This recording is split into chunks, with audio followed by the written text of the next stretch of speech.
আসসালামু আলাইকুম। আমি জানি না আপনারা কতটুকু জানেন যে বাংলাদেশের সব গ্রামে প্রায় স্থানীয় সরকার ব্যবস্থা ভেঙে পড়েছে বললেই চলে। যার কারণে হলো ডাকাত দলরা আপনার দোকান থেকে বিভিন্ন ঘরবাড়ি থেকে শুরু করে সবগুলা লুটপাট চালাচ্ছে প্রচণ্ডভাবে এবং বিদেশ থেকে আসা মানুষগুলোকে বিশেষ করে টার্গেট করে তারা কাজ চালাচ্ছে। এবং আরেকটা জিনিস হচ্ছে বিভিন্ন মানুষকে তুলে নিয়ে যাওয়া হচ্ছে, তুলে নিয়ে গিয়ে আসলে মুক্তিপণ দাবি করছে এবং মুক্তিপণ নেয়ার মাধ্যমে তাদেরকে ছেড়ে দিচ্ছে।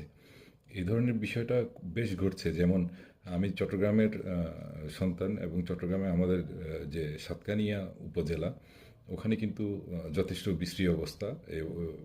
এটা প্রমাণ আমার কাছে আছে, কারণ আমরা হলো বাড়ি পাহারা দেওয়ার জন্য এবং আমাদের যে পাড়া বলে, যে পাড়াটা আমাদের চৌধুরী পাড়া, সেই পাড়াটাকে আমাদের আপনার পাহারা দেওয়ার জন্য ব্যবস্থা করতে হয়েছে, যে এক্সট্রা 4 জন নাইট গার্ড এলাকা পাহারা দেওয়ার জন্য রাখতে হয়েছে। তাদেরকে প্রতি মাসে আমাদেরকে স্যালারি দিতে হচ্ছে।